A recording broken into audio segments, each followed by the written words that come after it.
Welcome to Form 1040 Basics, presented by the Legal Aid Society of Columbus. Before we begin, I want everyone to know that if you have any questions about what we go over in this video, you can check out Publication 17 on irs.gov. I'll be referring to that publication often. Preparing, filing, and paying your taxes is one of the most basic duties as an American citizen or resident. Everyone is required to report their income and pay their share of taxes to the government. While filing and paying your taxes is always your responsibility, most of you will have your taxes prepared by someone else. Choosing the right tax preparer is extremely important, so I urge you to watch one of our other videos that give you tips on how to do this. Even though someone else may be preparing your taxes, you need to know the basics of preparing and filing your tax return. Why, you may ask? There are several reasons. First is so that you understand how to assist your tax preparer. Second, so you can prepare better throughout the year, so there's no surprises come April 15th. Third, so you can prepare them yourself if you want to. We recommend having them looked over by a tax professional. And most importantly, you need to protect yourself from tax preparer fraud. So, the first thing to know is what your filing status will be. What is filing status? Filing status is the IRS's way of knowing which type of taxpayer you are. Are you one that pays taxes by yourself? Are you one that pays together with your spouse? Do you have children or other people that you support? Each of these factors affects which filing status you qualify for. In some instances, you have a choice as to which filing status you use. This is the first opportunity where you can save money on your taxes. And you may not even need to file a return at all, which means you won't have a tax bill on April 15th. There are 5 possible filing statuses, so I will go through the most common here. Single. This is one for you if you're unmarried as of December 31st of the previous year. If you were married at that time, you may choose from 2 statuses. Married filing jointly. Choose this status if you and your spouse will be reporting and paying your taxes together. The good thing about this status is that it will save you money on your taxes.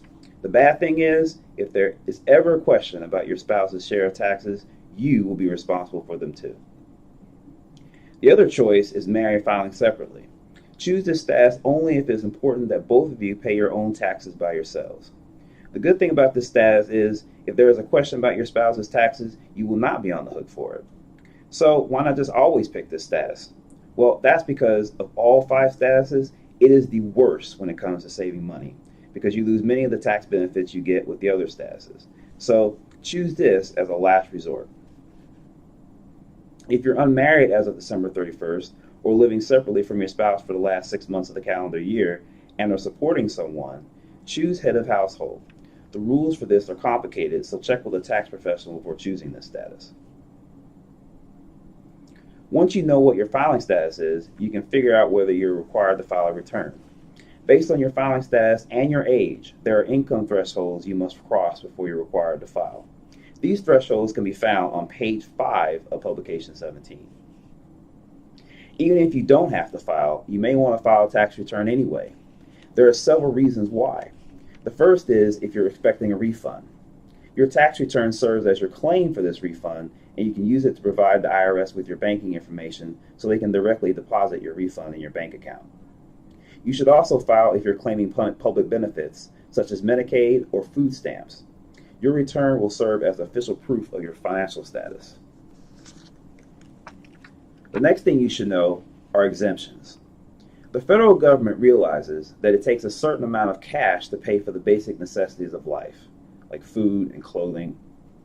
They do not wish to charge you an income tax on this money, so it allows you to deduct this amount from the income you report on your tax return. You may claim an exemption for yourself, your spouse if you're filing jointly, and what are called dependents. Dependents are one of the most important parts of your tax return. They significantly reduce the income you report and therefore reduces your taxes. Make sure that you yourself aren't a dependent of someone else. If you are, you can't claim dependents. There are 2 ways that a person can qualify as a dependent: the qualifying child test and the qualifying relative test. Generally, dependents include your own children, nieces and nephews, grandchildren, or parents which live with you and you fully support financially. Refer to Table 3.1 on page 27 of Publication 17 for details. You always must be prepared to prove that someone is your dependent. So you should keep and gather documents such as school records, medical records, a doctor's statement stating that a person is permanently disabled, birth certificates, and Social Security cards. Now it's time to report all your income. So, what exactly is income? Virtually any type of funds you receive could be income. The most basic ones are wages you earn as an employee, income from your business, and investment income such as interest from savings accounts and gain from stock sales. Do not think that the IRS won't find out. The IRS receives the same information you should report from your employer and the bank that manages your investments. If you're not sure that something should be considered income that you report, ask your tax professional. When you reported all your income items, they can now be added together. This sum is called gross income. Why is this important?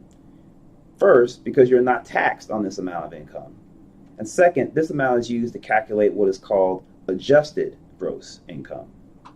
This amount is used to determine public benefits and as a starting point for reporting income on your state and local tax returns. Ask your tax professional more about AGI. The amount of tax you pay is based on another amount called taxable income. You need to figure out first AGI before you can determine taxable income. Once you've reported all of your income, you can then report expenses you had during the year. These allowable expenses are called deductions, and they are used to reduce gross income, getting you closer to that final amount called taxable income. Most people will take what's called the standard deduction to offset their income. The amount of your standard deduction depends on your filing status. So you've reported your income, you've subtracted your deductions. What's left is your taxable income. To determine your actual tax amount, you look up your taxable income amount and filing status on the tax table for the current year. The tax table can be found on page 247 of Publication 17.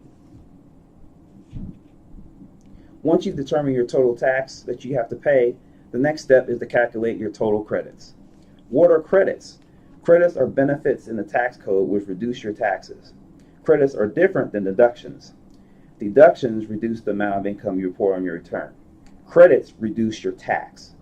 Credits are better than deductions because it takes less credit to reduce your taxes than deductions. For example, if I have $10,000 of income and I have a $5,000 deduction, my taxable income is $5,000. If my tax rate is 30%, then my tax is $1,500. Now, say I have $10,000 of income but no deductions. If my tax rate is still 30%, my total tax is $3,000. But if I have a $1,500 credit, then my total tax is now $1,500. While the tax amount in both examples are the same, it only took $1,500 of a credit to lower my tax the same amount as a $5,000 deduction. What happens if your credits are more than the amount of tax you owe? Well, it depends on what type of credits you have. If it's a refundable credit, this means that however much your credit is over your tax amount, you will receive in a refund. If it's a non-refundable credit, your taxes will still be wiped out, but you do not receive a refund. The Affordable Care Act. The ACA is a law passed in 2010 which required all Americans to carry health insurance, either through Medicaid, Medicare, the healthcare exchange, or your employer. The law uses the IRS to monitor compliance with this law. Therefore, you must report on your tax return whether you carried health insurance throughout the calendar year and how you obtained it. If you did not have health insurance at any point during the year, you will have to pay a penalty. There is a form included in the tax return which you must complete to determine the amount of your penalty. Generally, it is based on how many months you were without health insurance. Again, consult your tax professional for details. Withholding. This is where the amounts your employer took out of your paycheck each day during each pay period during the year is reported. This should match up to the total amount of all the taxes paid by all your employers. So if you have multiple W-2s, be sure to add them all up. If it doesn't look right, ask your tax professional. So here's the bottom line to know exactly what you need to pay with your tax return. Taxes minus credits minus withholding equals balance due. If the total that you come up with is a negative number, you get a refund. And so that is the basics for the Form 1040, everyone's individual tax return. If you have any problems and you have any questions, be sure to contact the Legal Aid Society of Columbus at the phone number listed. Thanks for watching, and good luck with your tax return for next year.